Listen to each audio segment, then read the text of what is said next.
হ্যাঁ তাই তো, তোকে সেদিন দেখলাম অফিসের সামনে গাড়ি পরিষ্কার করছিস, আজ আবার দেখছি অফিস থেকে বের হচ্ছিস। আচ্ছা তোর ধান্দাটা কি বলতো? এই তুই কোনোভাবে এই অফিসে চাকরি করার কথা বলছিস না তো?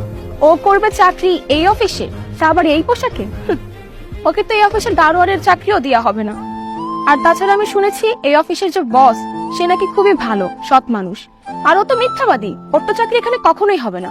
ওর তো মানুষের গাড়ি পরিষ্কার করেই যেতে হবে।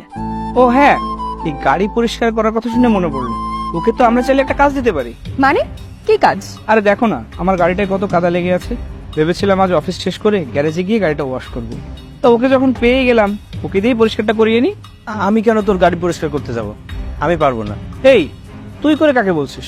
শোন, আমরা এখানে তোর বন্ধু না, আমরা এখন এত বড় একটা কোম্পানিতে চাকরি করি। আর এখানে যদি কেউ দেখে ফেলে আমাদের সাথে এইভাবে কথা বলছিস, এখানে আমাদের মান সম্মান থাকবে? তোর এই নোংরা পোশাক, নিজের দিকে একবার তাকিয়ে দেখ, আর আমাদেরও দেখ। আমাদের মধ্যে বন্ধুত্ব ইম্পসিবল। তোর এই বাইক পরিষ্কার করতে সমস্যা কোথায়? তুই তো এই কাজই করিস। আর তাছাড়া সেদিন তুই কার পরিষ্কার করেছিস, আজকে না হয় বাইকটা পরিষ্কার করবি। আর হ্যাঁ, চিন্তা করিস না, এর জন্য তোকে আমরা টাকাও দিব। কি রে, জুলি কি বললো শুনতে পাসনি? দে পরিষ্কার করে দে গাড়িটা। গাড়ি কি দিয়ে পরিষ্কার করব? এখানে তো কোনো কাপড় নেই। যেহেতু কোনো কাপড় নেই, তাহলে কি করবি? তোর গায়ের জামাটা খুলেই মুছে দে। তুমি ঠিকই বলেছো, ও যে জামাটা পরে আছে ওইটা গাড়ি পরিষ্কার করার কাজেই বানায়। নে নে, তাড়াতাড়ি কর, আমাদের অফিসে যেতে দেরি হয়ে যাবে। তাছাড়া আজকে আমাদের অফিসের প্রথম দিন।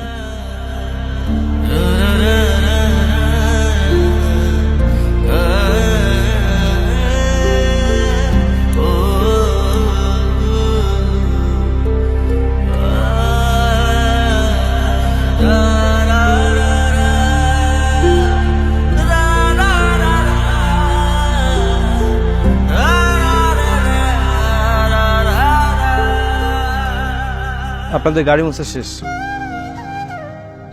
এই নে, এটা দিয়ে তোর একবেলা খাবার আর ফুটপাথ থেকে একটা পোশাক কেনা হয়ে যায়। চলো।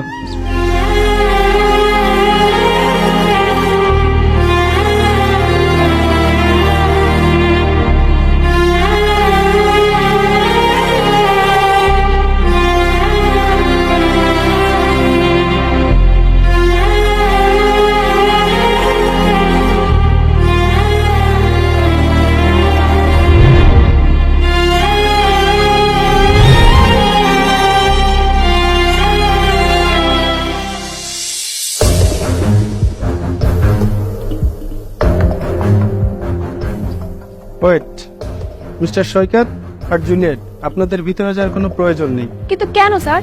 আমাদের তো আজকে থেকে এই অফিসে জয়েন করার কথা ছিল।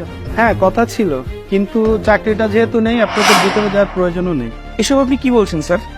লাস্ট যেদিন আমরা অফিসে এলাম ওদিনই তো চাকরিটা কনফার্ম হলো, তাহলে আজ চাকরিটা চলে যাবার কারণ কি? কারণটা তো আর আমি বলতে পারবো না, বলতে পারবো আমাদের কোম্পানির চেয়ারম্যান স্যার।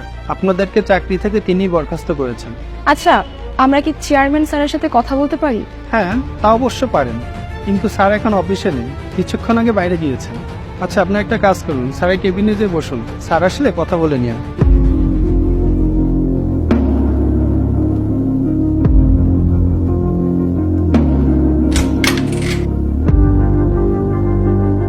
এসো,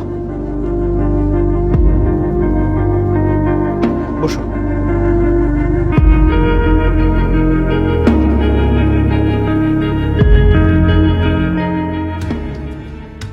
এক্সকিউজ মি, কে আপনি? কাকে যাচ্ছেন? আমি সাগর চৌধুরী। আমি খুব সমস্যায় পড়ে আপনাদের অফিসে এসেছি। আসলে আমার দরকারটা চেয়ারম্যান স্যারের সাথে। আমি কোন সাথে দেখা করতে পারি? হ্যাঁ অবশ্যই, স্যার এখন অফিসে নেই, কিছুক্ষণের মধ্যেই চলে আসবে। আপনি যে কেবিনে বসুন।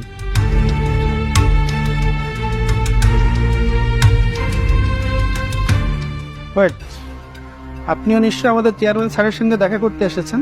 আপনার কোনো সমস্যার ব্যাপারে? জি হ্যাঁ।